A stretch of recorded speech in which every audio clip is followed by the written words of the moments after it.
My husband screamed at me in front of our entire family, "These children aren't even mine. The DNA test proves it." I laughed. I actually laughed. Because I knew something he didn't. And when those test results came back, they didn't just prove him wrong, they destroyed his entire world. But here's the thing nobody tells you about DNA tests: sometimes the truth they reveal isn't the truth you're looking for. Sometimes they open doors that were meant to stay closed. And sometimes, just sometimes, they expose secrets that go back generations. I'm Laura, and this is the story of how a DNA test my husband demanded to humiliate me ended up revealing a family conspiracy that had been hidden for over 30 years. A conspiracy that involved his mother, his father, and a lie so big it would shatter everything he thought he knew about himself. Buckle up. This one's going to be a ride. Let me paint you a picture of my life before everything exploded. I met Marcus when I was 24. He was 26, charming, successful, came from what everyone called a good family. His parents, Richard and Patricia, were pillars of the community. Richard was a retired judge. Patricia was on every charity board in town. They had money, status, respect.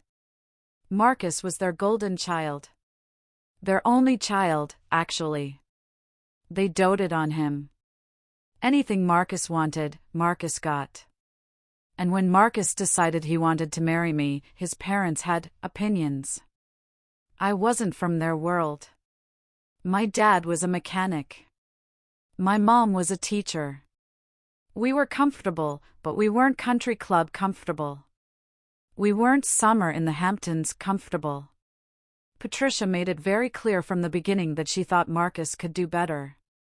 She never said it directly, people like Patricia never do. It was all subtle digs. Comments about my clothes, my education, my family background. Little reminders that I didn't quite measure up. But Marcus loved me. Or at least, I thought he did. We got married despite Patricia's reservations. Had a beautiful wedding that Patricia took over and turned into exactly what she wanted, not what we wanted. But I let it go. Pick your battles, right? 2 years into our marriage, I got pregnant with our first child. A daughter, Emma. She was perfect. 10 fingers, 10 toes, a full head of dark hair, and the most beautiful brown eyes. That's when things started to get weird. Emma didn't look like Marcus. At all. Marcus was blonde, blue-eyed, fair-skinned. I have auburn hair, green eyes, olive skin tone. Emma came out with dark brown hair, brown eyes, and skin that was darker than both of ours. I wasn't worried. Genetics are weird, right? My grandmother had dark hair and dark eyes. It made sense that Emma might take after her. But Marcus's family noticed. Oh, they noticed. Patricia's comments started immediately. "Oh, she's so exotic looking. Are you sure there's no Mediterranean in your family, Laura? She really doesn't favor either of you, does she?" Marcus brushed it off at first. Said his mother was just being her usual difficult self. But I could see him looking at Emma sometimes with this expression I couldn't quite read. 3 years later, I got pregnant again.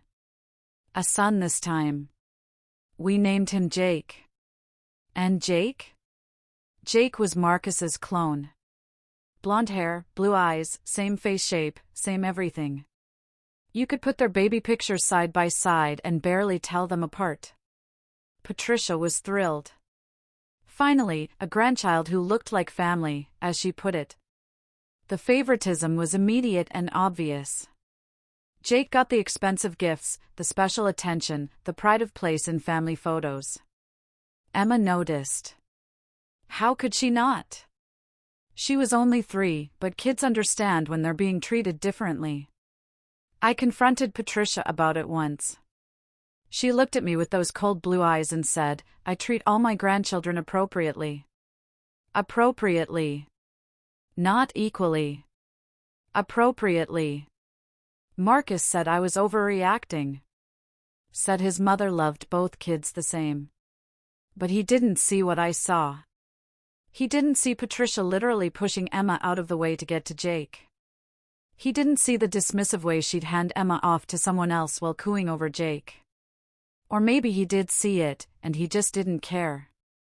The real problem started when Emma was 5 and Jake was 2. We were at a family dinner at Richard and Patricia's house. Big extended family thing, all of Marcus's aunts and uncles and cousins. Emma was sitting on my lap, and one of Marcus's aunts, Aunt Carol, was admiring her. "She's such a beauty," Carol said. "She looks just like..." Patricia cut her off. Literally interrupted mid-sentence with some random comment about the food. But I saw something pass between them. A look. A warning. Carol went pale and changed the subject immediately. I tried to ask Marcus about it later, but he said I was reading too much into things. Said I was being paranoid. That word. Paranoid. It became his favorite whenever I questioned anything about his family. Emma turned 7. Jake turned 4. And Marcus's behavior started to change. He became distant. Spent more time at work, less time at home. When he was home, he'd look at Emma with this expression that made my skin crawl. Not quite suspicion, not quite resentment. Something darker. I asked him what was wrong. Multiple times. He said nothing. Said he was stressed about work. Said I was imagining things. There's that word again. Imagining. Then one night, after the kids were in bed, Marcus came into the living room with his laptop. He sat down across from me with this serious expression. "I think we need to talk," he said. My heart dropped. Those words are never good. "I've been thinking a lot about Emma," he continued. "What about Emma?" "She doesn't look anything like me, Laura." I stared at him. "We've been over this. She takes after my grandmother. I've seen pictures of your grandmother. Emma doesn't look like her either." "Marcus, what are you saying?" He took a deep breath. "I want to do a DNA test." The room went silent. I could hear the clock ticking on the wall, the hum of the refrigerator in the kitchen. Everything felt surreal. "You want to do a DNA test," I repeated slowly. "To prove that Emma is your daughter." "I just want to be sure." "You want to be sure?" "After 7 years. After watching me give birth to her. After 7 years of being her father. You want to be sure. Don't make this into something it's not, Laura." "What is it then, Marcus?" "Because from where I'm sitting, it looks like you're accusing me of cheating on you." "I'm not accusing you of anything. I just want answers." I stood up. I was shaking. "If you do this test, if you actually go through with this, our marriage is over. Do you understand that? You don't come back from this kind of accusation." He looked at me with cold eyes. Eyes I didn't recognize. "Then I guess we have our answer." I couldn't believe it. After everything, after 9 years together, he was choosing to believe I'd cheated on him rather than accept that genetics are complicated. But I was so sure of myself. So confident. I'd never cheated. Never even thought about it. So I called his bluff. "Fine. Do the test. Test both kids while you're at it. When it comes back showing you're their father, I want an apology. A big one. And then we're going to talk about whether this marriage can be saved." Marcus nodded. "I'll order the kits tomorrow." That night, I slept in the guest room. I cried myself to sleep, wondering how my marriage had come to this. The DNA kits arrived 3 days later. We did the tests at home. Cheek swabs for Marcus, Emma, Jake, and me. Sealed them up, sent them off to the lab. The waiting period was 2 weeks. 2 of the longest weeks of my life. Marcus moved into the guest room. We barely spoke. When we did interact, it was cold, formal. Like roommates who didn't like each other. The kids noticed. Emma asked me why Daddy was mad. I told her he was just stressed about work. But she knew. Kids always know. I should mention that during this time, Patricia was calling Marcus constantly. I'd hear him on the phone with her, speaking in low voices. When I asked what they were talking about, he said it was none of my business. His mother had always had too much influence over him, but this was different. It felt like they were plotting something. The results came back on a Tuesday. Marcus picked up the mail while I was making dinner. I heard him go into his office and close the door. 30 minutes later, he came out. His face was red. His hands were shaking. "We need to have a family meeting," he said. "Call my parents. Tell them to come over. Now." "Marcus, what?" "Just do it, Laura." Something in his voice scared me. But I called Richard and Patricia. They said they'd be right over. They arrived within 20 minutes. They must have been waiting for the call. Marcus had printed out the DNA results. He had them in a folder. He gathered everyone in the living room, me, his parents, Emma, and Jake. Emma looked scared. She was only 7. She didn't understand what was happening but knew it was bad. "Daddy, what's wrong?" she asked. Marcus didn't answer her. He looked at me. "I knew it," he said quietly. "I knew something was wrong." "Marcus, the kids." "The kids need to hear this," Patricia interjected. She had this satisfied look on her face that made me want to scream. Marcus opened the folder. His hand was shaking as he pulled out the papers. "Jake is my biological son," he announced. "The DNA test confirms 99.9% probability of paternity." He paused. The silence was deafening. "But Emma..." He looked at our daughter. Our 7-year-old daughter who was sitting there confused and scared. "Emma is not my biological daughter." The world stopped. Emma's face crumpled. She didn't fully understand what Marcus had just said, but she understood enough. She understood rejection. She understood that her daddy just said she wasn't his. She started crying. Huge, gulping sobs. I jumped up and grabbed her, held her close. "Don't listen to him, baby. Don't listen." But Marcus wasn't done. "You cheated on me," he said, his voice rising. "You had an affair, got pregnant with another man's child, and made me raise her as my own." "I never cheated on you." I screamed back. "This is impossible. The DNA doesn't lie, Laura." He waved the papers at me. "Emma is not my daughter." "Which means you slept with someone else." Patricia was standing behind Marcus, her hand on his shoulder, and I swear to God she looked triumphant. Like this was exactly what she wanted. Richard looked uncomfortable but said nothing. Jake was crying now too, scared by all the yelling. I looked down at the papers Marcus had thrown on the coffee table. Grabbed them with shaking hands. And that's when I saw it. The results for Emma showed Marcus had a 0% probability of being her biological father. That part was clear. But there was something else. Something in the detailed breakdown that Marcus had apparently missed in his rage. Emma's DNA profile showed significant genetic markers consistent with Marcus's family line. She had markers that matched Richard. That matched Marcus's extended family database that the company had access to through their ancestry feature. She was related to Marcus's family. Just not to Marcus. My brain was spinning. How was this possible?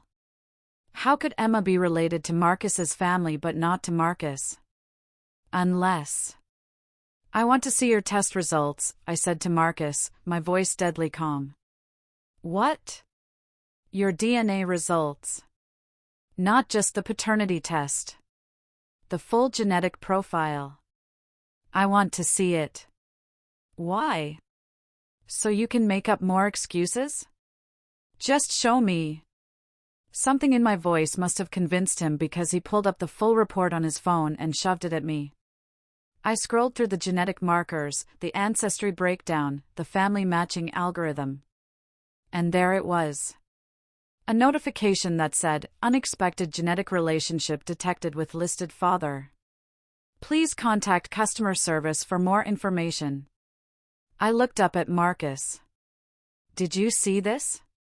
See what? I showed him the screen. This.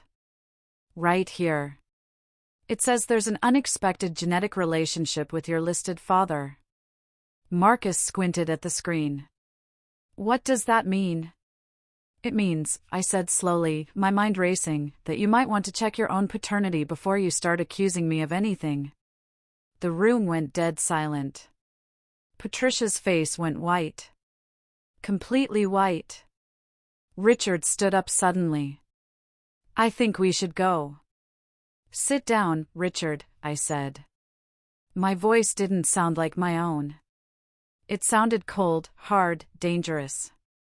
Nobody's going anywhere until we figure this out.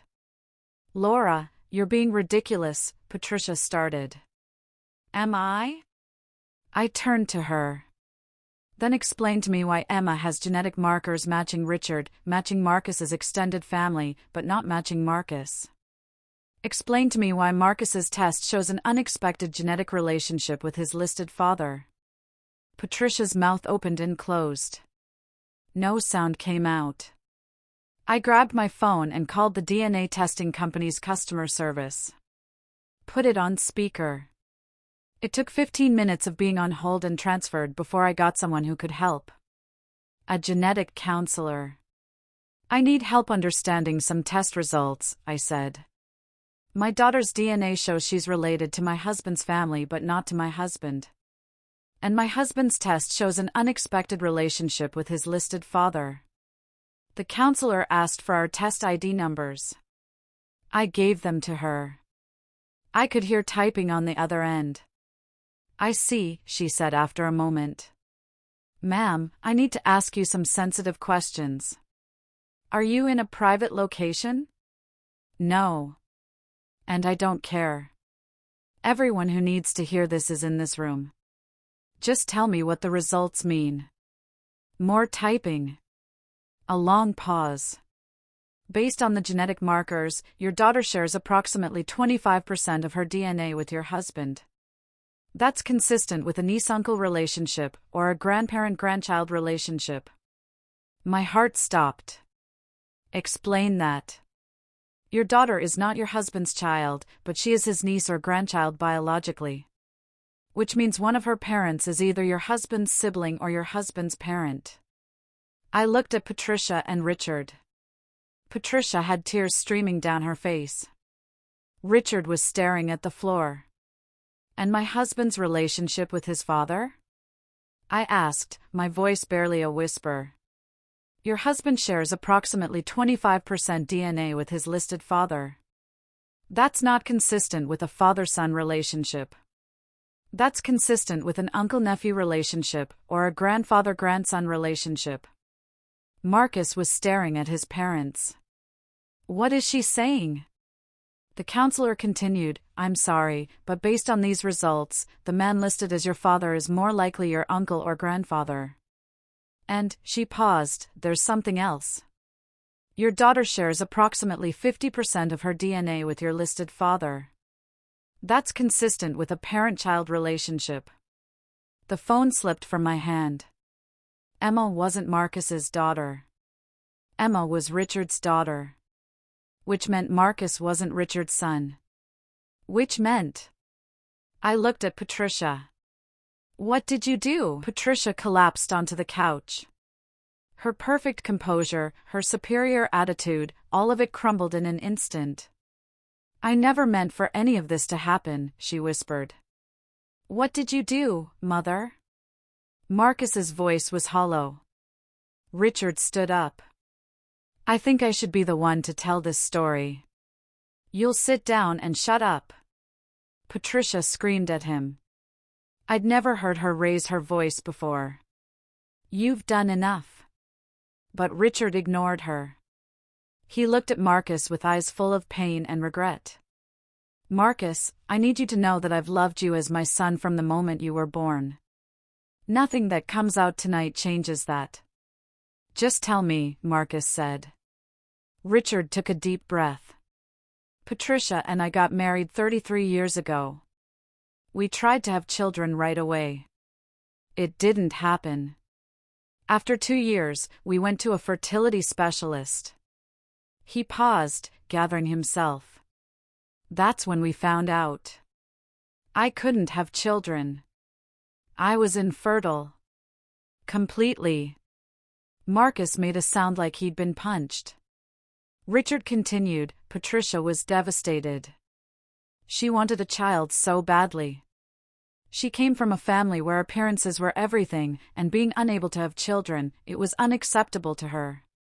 So what did you do?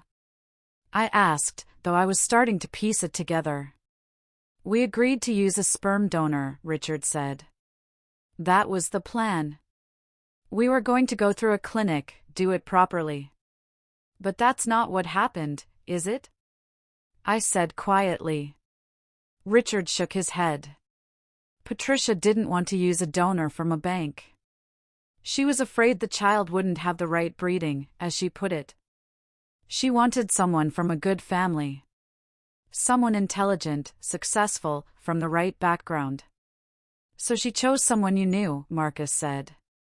She chose my brother, Richard whispered. Your Uncle Thomas. Marcus stumbled backward. I caught him, helped him sit down. Thomas was everything Patricia thought a donor should be, Richard continued. He was a doctor, successful, well-educated, from our family. She convinced him to help us. Said it would be done clinically, through a clinic, everything proper. But it wasn't done through a clinic, was it? I said. Patricia let out a sob. Thomas said the clinic was too expensive. Too risky. Someone might find out. He said it would be easier if we just did it the natural way. I felt sick. You slept with your husband's brother, I said flatly. It was supposed to be one time. Patricia cried. Just once, to get pregnant, and then never again. But once didn't work. Neither did twice. Or 3 times. It took 6 months of trying before I got pregnant with Marcus. Marcus looked like he was going to throw up. And Thomas? I asked. Where is he now? He died, Richard said. Car accident when Marcus was 5. He never told anyone about the arrangement. As far as anyone knew, Marcus was my biological son. So why? Marcus's voice cracked. Why Laura? Why Emma? And that's when the final piece clicked into place. I looked at Patricia. Because it happened again, didn't it? History repeated itself. Patricia's face confirmed everything. After you and Marcus got married, I said, working it out as I spoke, you and Richard wanted grandchildren. But Richard still couldn't father children. And Marcus. I looked at Marcus. You were infertile too, weren't you? You knew you couldn't have children. Marcus's silence was answer enough. You knew, I said, my voice rising. You knew you couldn't get me pregnant, and you never told me. We tried for 2 years before I got pregnant with Emma, and you let me think it was just bad timing, bad luck. But you knew. I was going to tell you. Marcus said desperately. I just didn't know how. So what happened? I demanded. How did I get pregnant if you're infertile? Patricia wouldn't look at me. Richard looked like he wanted to die. And then I remembered. 8 years ago. I'd had the flu. Really bad. Marcus was away on a business trip. His parents insisted I stay with them so they could take care of me. I'd been so sick I was barely conscious for 3 days. They'd given me medicine, kept me hydrated, put me to bed in their guest room. No, I whispered. No, you didn't. Patricia still wouldn't look at me. What? Marcus asked. What are you talking about? I felt like I was going to be sick. 8 years ago. I stayed at your parents' house when I had the flu. I was barely conscious. Your father. I couldn't say it. Couldn't make the words come out. But Richard did. I'm so sorry, Laura.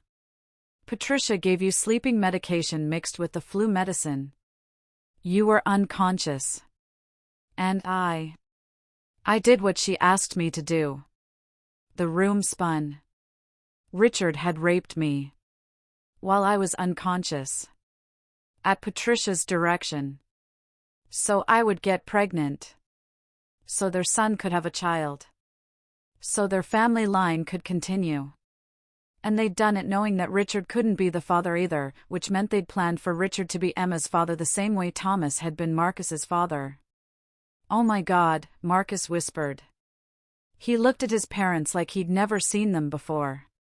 Oh my God, what did you do? I grabbed Emma and Jake. Held them both close. I was shaking so hard I could barely stand.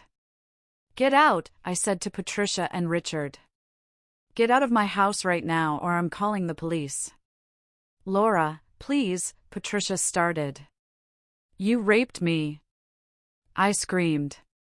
You drugged me and you raped me so I would give your son a baby because you couldn't stand the shame of your family being infertile. We gave you Emma. Patricia said desperately. We gave you the child you wanted. You violated me. You committed a crime. You. I couldn't breathe. Couldn't think. Everything was crashing down. Marcus was on his knees, sobbing. I didn't know. Laura, I swear I didn't know what they did. But you knew you were infertile, I said coldly. You knew, and when I got pregnant, you didn't question it. You just let me believe it was a miracle. I thought maybe the doctors were wrong. I thought maybe. You thought nothing. I yelled. You knew something was wrong and you said nothing. And then when Emma didn't look like you, instead of wondering if maybe the problem was with you, you accused me of cheating. Richard and Patricia were backing toward the door. I grabbed my phone. Don't call the police, Richard said quietly. Please. Think of Marcus. Think of the children. A scandal like this will destroy everyone. You should have thought of that before you drugged and raped me. The statute of limitations, Richard said. For what happened, it's past. You can't prosecute. All you'll do is drag everyone through a public nightmare. I looked at Marcus. He was still on his knees, holding onto the couch, looking like his entire world had shattered. Because it had. He wasn't Richard's son. He was the product of his mother sleeping with his uncle. Emma wasn't his daughter. She was the product of his father raping me while I was unconscious. Jake was the only one who was actually his biological child, except Marcus was infertile, which meant... Jake, I said suddenly. If Marcus is infertile, then how? Patricia looked at the floor. Mother, Marcus's voice was dangerous. How is Jake my biological son if I'm infertile? The doctor said it was unlikely, not impossible, Patricia said quickly. Low sperm count, they said. It could still happen naturally, they just recommended assistance. But I saw something in her face. Something that told me there was more to this story. You need to leave, I said again. Both of you. Now. before I changed my mind about calling the police. They left. Quickly. Scurrying out like the criminals they were. When the door closed, I locked it. Deadbolted it. Put the chain on. Then I called my sister. Asked her to come get the kids. Told her it was an emergency but I couldn't explain yet. She arrived in 15 minutes. I sent Emma and Jake with her, promising I'd explain everything later. When they were gone, Marcus and I sat in the living room in silence. I need you to tell me everything, I finally said. When did you find out you were infertile? 2 years before we got married, he whispered. I had some health issues. Went to the doctor. They did tests. Found out my sperm count was almost non-existent. They said natural conception would be nearly impossible. And you didn't tell me. I was ashamed. I thought you'd leave me. I thought I wasn't a real man if I couldn't give you children. So you let me spend 2 years thinking something was wrong with me. Thinking I was the problem. I thought we could do IVF later. Or adopt. I just couldn't bring myself to tell you. And when I got pregnant with Emma, I was shocked. Confused. But the doctors had said nearly impossible, not completely impossible. I thought maybe I was that 1 in a million chance. But you suspected something was wrong. Not at first. But as she grew up, looking nothing like me, my mother kept making comments. Kept planting seeds of doubt. She'd say things like, "Are you sure the timeline is right, and she really doesn't favor our family at all?" She was gaslighting you into thinking I cheated. I know that now. We sat in silence for a long moment. Jake, I said finally. We need to talk about Jake. Marcus lipped up. What about him? You're infertile, Marcus. Nearly 0 sperm count. And yet Jake is your biological son according to the DNA test. Like I said, the doctors said unlikely, not impossible. Marcus. Think about the timing. When did I get pregnant with Jake? He thought about it. 3 years ago. You were pregnant that summer. Do you remember the spring before that? When I had that stomach bug? His face went pale. You stayed with my parents.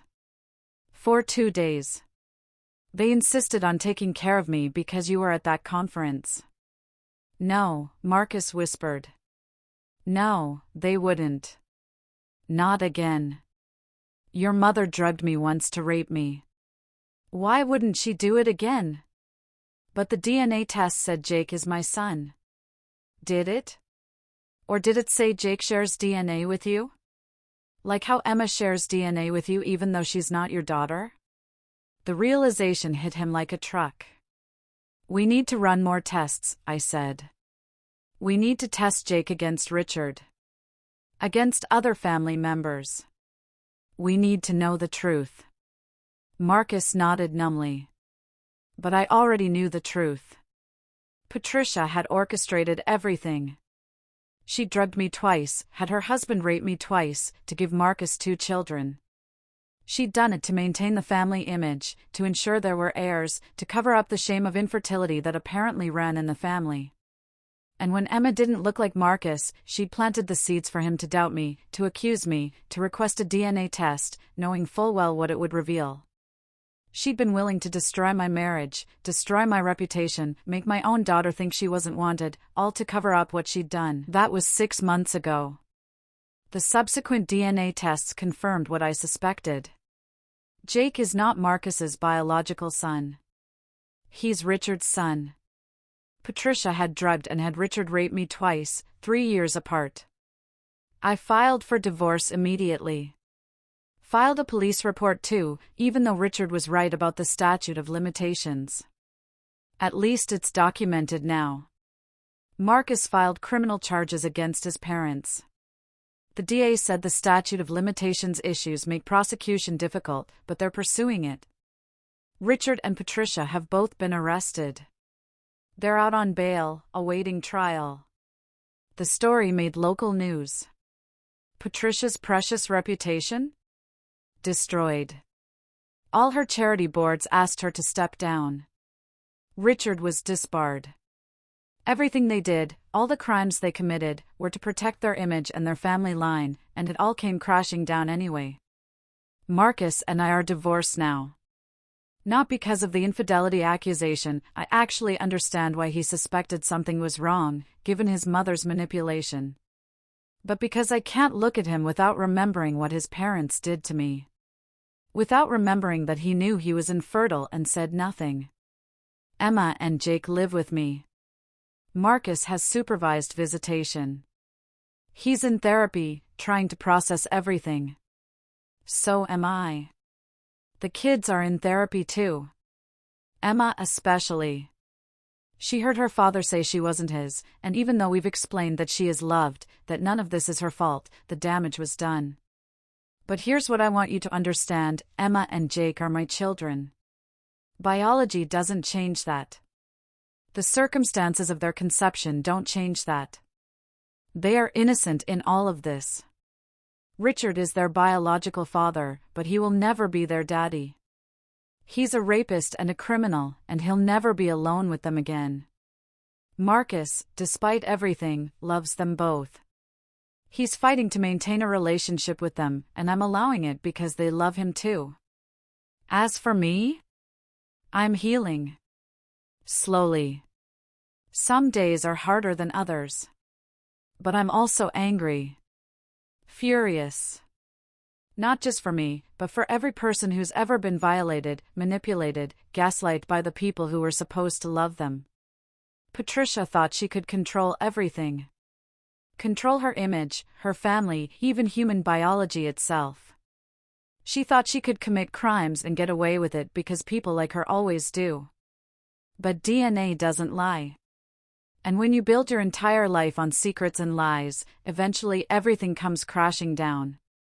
My message to anyone watching this: trust your instincts. If something feels wrong, investigate. Don't let anyone gaslight you into doubting your reality.